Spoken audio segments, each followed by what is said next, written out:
Perhaps the Sadducees and the scribes should have applied to Ancestry.com to figure out the lineage of Jesus, because his explanation or his question back to them sounds about as complicated as trying to find your ancestors on Ancestry.com. It's almost impossible to trace everything down.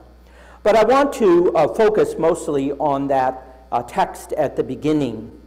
The two great commandments that Jesus isolates. And all three Gospels, Matthew, Mark, and Luke, have this. Some place it in a conversation with the scribes, some with the lawyers, some with the Pharisees. It doesn't matter who he's having this discussion with. He's still having it. And I should say that this is exactly how, even in the ancient times, how things went within Judaism.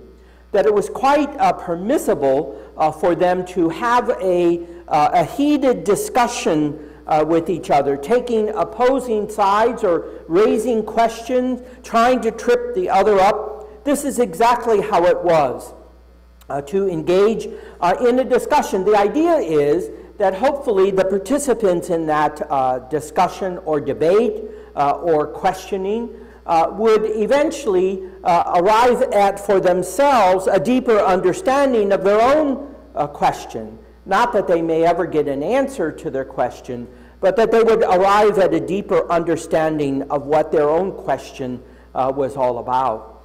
So that's what's taking place. But I want to, again, give some background, because I think it's important both for Jesus, the context of Jesus, but also for the context of Matthew's Gospel, and then, of course, for our own context and purpose.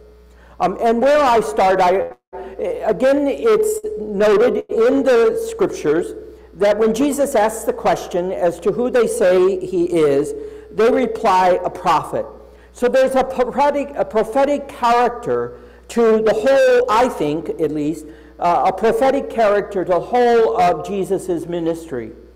In the vein of Elijah, the prophet, Jeremiah, Ezekiel, Isaiah, we could go through all the list of all the prophets. That there's a prophetic character to what his ministry is about. And that prophetic character, again, is to reawaken within the hearers an awareness of not only the presence of God in their midst, but an awareness of who God is for them, and therefore an awareness of what they need to be in reference to God. That's how the prophetic vision is. This is who God has been for us. This is who God is still for us. This is who we should be because of who God is for us. That's the logic of the argument.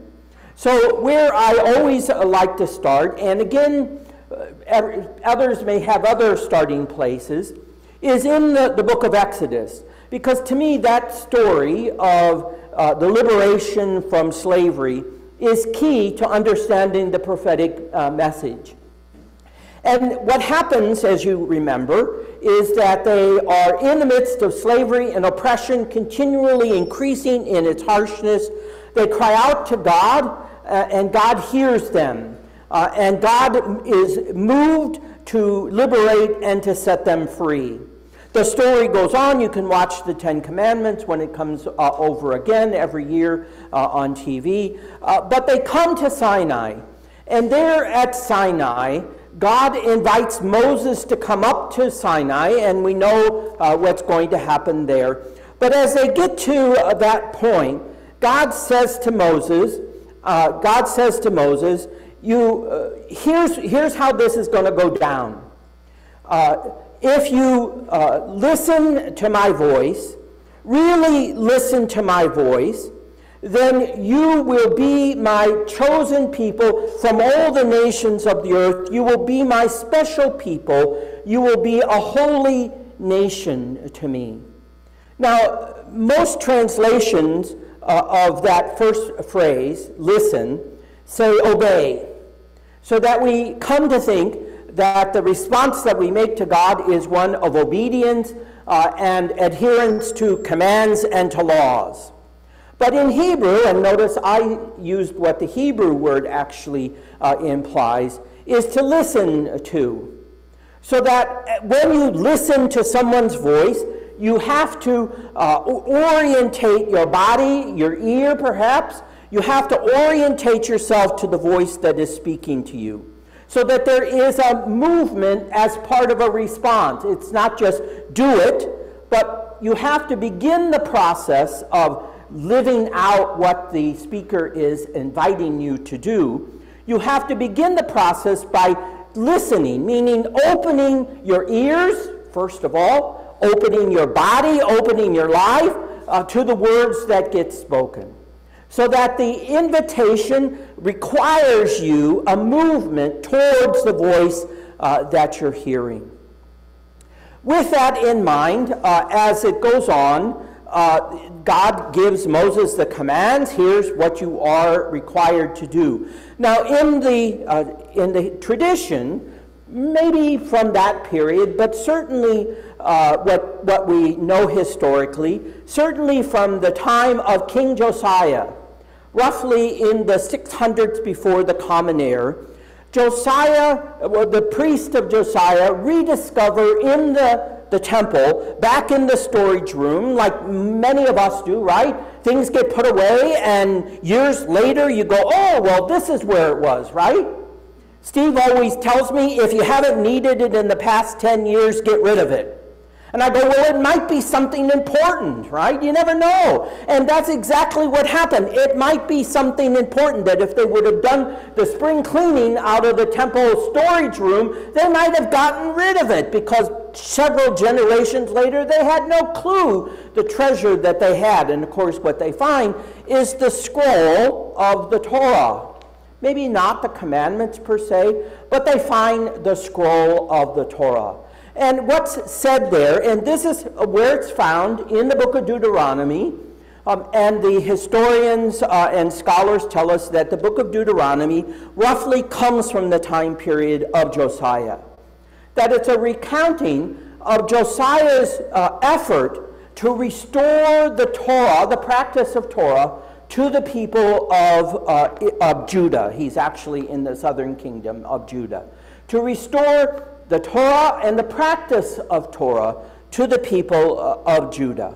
So they unroll the scroll, and the story says in the book of Kings that the priests were first moved. They were moved to tears. They were so overwhelmed with what they had discovered. They take it to Josiah. Josiah reads it. He rips his garments and throws ashes on his head in repentance, because he realizes that where they are at that moment in time is far from where the original scene or experience of Israel at Sinai. So he institutes a whole reform, and this is how it's said. Now, what you have to hear is this small little text in the gospel today is embedded in a much larger text that gets used not only in the time of Jesus, but gets used still today in synagogues. So here's how it begins. Now, this is the commandment. This is in chapter 6 of Deuteronomy. This is the commandment, the statutes and the ordinances that the Lord your God charged me to teach you to observe in the land that you are about to cross into and occupy. It's said in terms of them at the border, at the boundary of the Jordan River, getting ready to cross into the land. Well, that's kind of crazy. They already are in the land, so there's no border to cross. But it's like crossing this boundary line from the old way of life, from the old way of thinking, into what now they are invited by Josiah, and actually by the prophet Jeremiah, who was a contemporary of Josiah. You are invited now to reimagine, and that's what the prophets do. Reimagine your life as it could be if you lived out these commands. That the prophets, the people are numb because they've heard the same old stuff over and over again, and they just don't want to respond. And so for the prophets, they are attempting to break through the numbness and to open up this horizon of imagination as to how things could be if we really did observe these commands or this way of Torah. And so then it goes on. so that you and your children and your children's children may live in awe of God all the days of your life. Hear therefore, O Israel, and observe this vision, put in vision, observe this vision diligently, so that it may go well with you, and so that you may multiply greatly in a land flowing with milk and honey, as the Lord, the God of your ancestors, has promised you. So the invitation is, this isn't just for you. This is what your future could be for your children and your children's children and succeeding generations. This is how it could be if you today choose to live your life, conform your life to what this vision is about. So it's not, again, observing laws, commands, but it's an invitation, as you'll see in a moment, into a way of life. So here's the next phrase that's missing in the gospel text. Shema, O Israel, Adonai Eloheinu Adonai Echad. Hear, O Israel, the Lord, the God, the Lord alone. Shema, O Israel. This Shema is the key moment in the synagogue service when the community gathers with a hushed sense of the holy presence of God. And in saying this together, it's as if they, as a congregation, as a community, are clearly identifying themselves in alignment with God. So that it's of any part of what Judaism in the ancient or modern times, that this is the clearest statement of who they are and what they believe. But I want you to hear in this that it's about identity. We are who we are because of who God is. And because we understand God in a certain way, we then understand ourselves in a certain way. So that it's an identity issue or question. We are not like the Hittites and the Canaanites or those dastardly Egyptians that we used to live with. No, we are this people identified with God in this particular fashion and form. And of course it speaks to the unity of God, right? The God is one. And this is what major problem with Christianity is about in later generations. But in any event, God is one. There's not a multiplicity of God. There is a rich essence of God in our midst. Shema, O Israel. This prayer is said by all faithful Jews morning and evening. Now think about it. When you get up in the morning, you say Shema, O Israel. When you go to bed at night, you say Shema, O Israel. That you identify the day with who God is. And notice it says, Hear, O Israel. Listen, there's the word, the connecting back to Exodus. That you have to now, throughout the day, incline your whole person, your whole body towards God, and not just in a passive way in moving your whole body towards God. It means that you are expected then to live that idea. Not idea. You are to live this vision in your life that day. Every day is meant to be done that way. So it's about as firm a commitment and firm of conviction that you do this each and every day. Not just when you feel like it, as it will say later on somewhere else. Not when it's convenient for you. Not when you like it. Not when it's easy for you. Every day you are to define. Why? Because the danger is that if you forget this, who knows who will grab your interest and who knows who will become your identity marker. You know, it could be Elon Musk. It could be anybody who's going to grab your identity. And they will, right? They do that, right? How many of us might have been victims of identity theft recently? That's exactly what that is. They're grabbing your identity and claiming it for their own. Well, when you recite the Shema, you are put in a position where no one can claim your identity, because you know clearly, with great conviction, who it is that defines your life. And then it goes on to say this: you shall love the Lord your God with all your heart, with all your soul, with all your might. Notice again This is not an intellectual pursuit only. It is a full body pursuit. Your mind, your heart, your soul, down to the ends of your fingertips, whatever hair you may still have on the top of your head, down to the bottom of your toes. Every part of your personhood is to be identified with God. Not just your mind, not just your heart, not just your guts, but every part of who you are. So that when you are doing, seeing, acting, wherever it may be, that you see it's all being influenced by this vision of God and this identity you have in God. Every decision, every value you claim, every commitment that you make, every association and relationship you have is clearly to be defined by God. That's what it means. Love God with everything you have. But it also then goes on. Keep these words. Listen to how this. Recite them to your children. This is not a private individual thing. Recite them to your children. Talk about them when you are at home and when you are away, when you lie down and when you rise. Bind them as a sign on your hand so that everything that you do is done with reference to this. Bind them and fix them as an emblem on your forehead. If you've ever seen the phylacteries that Orthodox Jews wear, it's a box that has this in it on their heads, so that again, every thought, every kind of thing that passes your mind has to be filtered through this. Put them on the doorpost of your house and on your gate, so that when you go in and when you go out, and by the way, they have magnetic ones that can go into your car.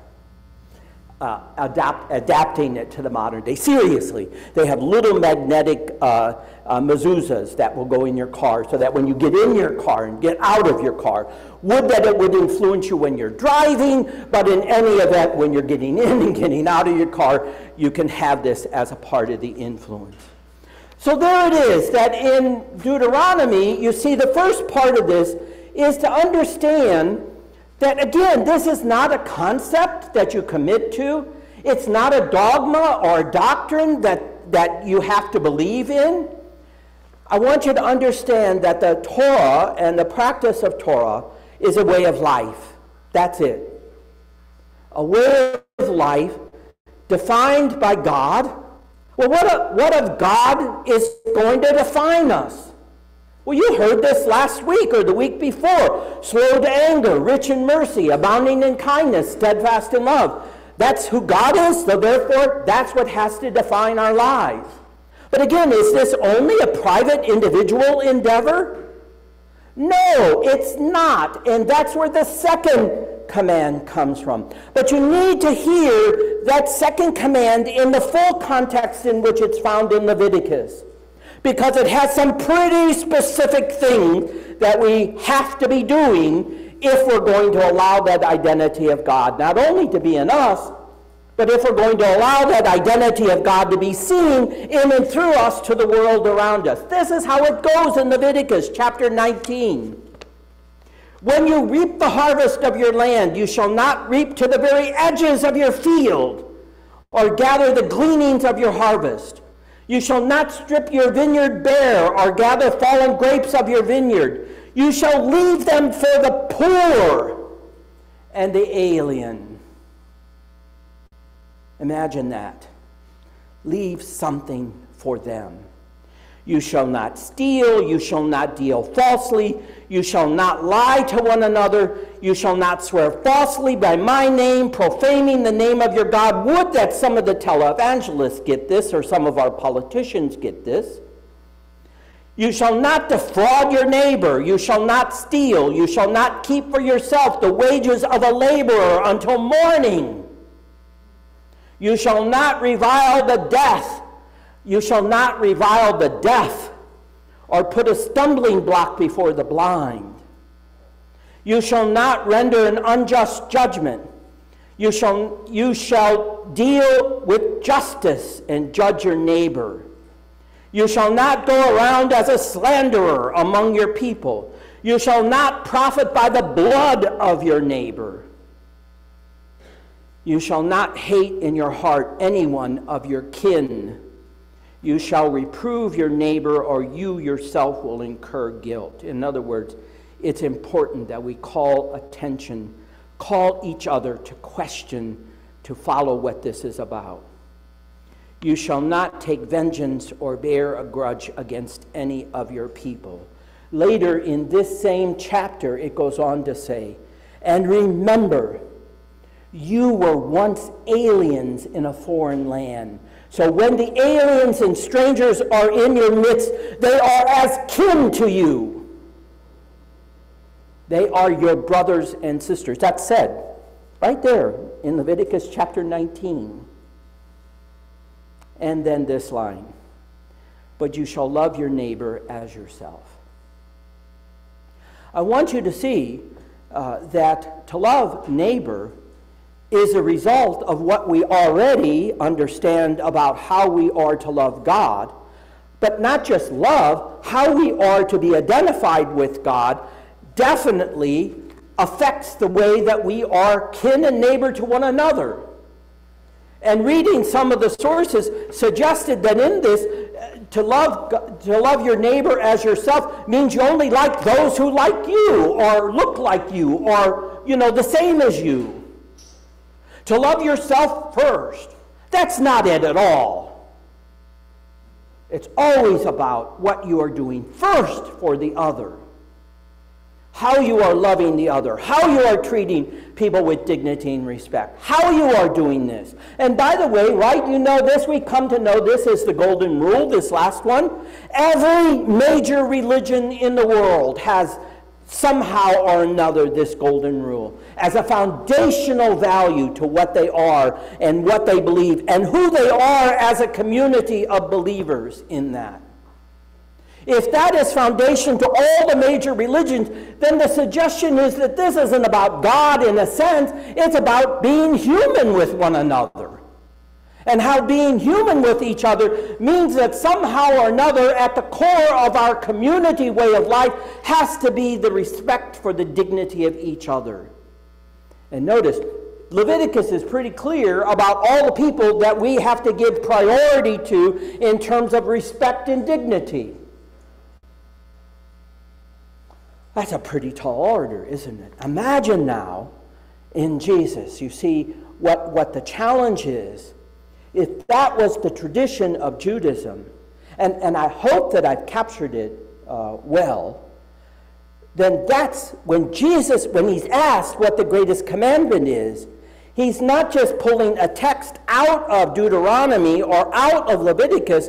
He's trying to tell his audience, you had better understand the whole larger context of what these two commands are about. You need to understand that this is never, never a private individual choice or option. It is always a community commitment. If we are to be a community, then this is what it means. This is it. This is the bottom line. There is no other option, and we can't opt out of it if we're members of the community. It's a requirement. But I don't want to use necessarily the word requirement. This is a choice to accept a lifestyle lived with reference to God and reference to one another because of who God is for us. Us, not me, us. And so the vision of Jesus is to invite us into a way of life, a restoration, if you will, of the practice of Torah. Well, what does it become for Matthew? I don't know. Because Matthew is often so ensconced in this struggle between the Gentiles and the Jews and trying to establish the tradition and whatever it might be, that it's clear that first century Christianity, as best as possible, captured that vision of Jesus. Read Paul, and in the E-Sojourner, I have several texts related to Paul's writings that clearly indicate that Paul got the connection of Torah. And while he may not have gotten it direct from Jesus, it's clear that Paul, as a Jew, understood this was the core, the center, the key to being a follower of Jesus in the world. Let me say that again. This was the key to being a follower of Jesus in the world. Live Torah. Love God, love your neighbor. That's what it was about. So, that's a challenge, right? I love it because Carla and anyone who's teachers understand this, and you probably go after a sermon over the past 2 years where I go on and on and on. You go, boy, we're not going to ask him any questions because it'll go on for another 2 hours before he gives any answers, right? Students in class, oh no, teacher, and you go on and on and on, and they're all sitting there going like, we just asked one simple little question, when's restroom break, right? That's all they want to know. And you gave them a whole dissertation on whatever. Well, okay, so be it. But I want you to see that at the core of this vision is a way of life that lived in conformity to that vision. Well, it said that when they cross into this new world, cross from where they have been, chalice, hint, hint, hint, to wherever you might be going, you better have this as part of the process going forward. Because that's the basic essence of what it means to be a follower of Jesus. Yep. It's a very interesting question. You talk about the two most important commands. Yep. Do you think, in your opinion, as a pastor, that we are where we are today because when they crossed over, that they seemed to not listen to what God said? The question was that setting that boundary line up where they go crossing into the land, the question has to do with the fact that you would have expected that when they crossed into the land that they would have been observing this. The point is that from the historical moment that Joshua and all of the people cross into the land to the time of the book of Deuteronomy, or the time of King Josiah, is roughly about 500 to 600 years. So it's pretty evident that by the time they get to Josiah and Jeremiah, that they weren't paying attention at all. That means through that whole period of time when David was king and Solomon was king, that they weren't paying attention to it whatsoever. And so you can ask legitimately the question, no wonder they got themselves into the place that they were. And I don't mean the rise of Assyria or Babylon. I don't mean that. That was to be expected. Israel and Judah were never very strong in reference to the larger nations around them. So all we can say perhaps is that Josiah got it, and he's trying to call the people back to faithfulness. Between Josiah and Jesus is the exile. And the exile should have taught them the lesson. But if we believe that exile was when Leviticus comes into being, then it's clear that at the time of the exile, they still had, in essence, that vision of what Torah was about. And so Leviticus tries to outline what this way of life lived with reference to Torah looks like. Even from that time, they didn't get it. Yeah, I mean, that's terrible to say it that way. But it's like, right, if you see it always that there's a better option, maybe you're always going to choose the better option. Why? Because, boy, this way of Torah is very hard to do. It's very difficult. It's not easy. It's not going to give you the best results all the time. It's not going to turn out the way you want it to turn out. And so Jesus tries again to awaken within the people. Paul in his day tried again to do it. Maybe that's what we're trying to do today, to reawaken. Problem is we live in an individualized, postmodern world that everybody has freedom to make the choices and decisions they want. Okay, what we need to do, make sure we lay it out. Here's the vision. Here's what it looks like. Here's what it's about. Here's what will happen if you choose to live this way of life. That's what it means.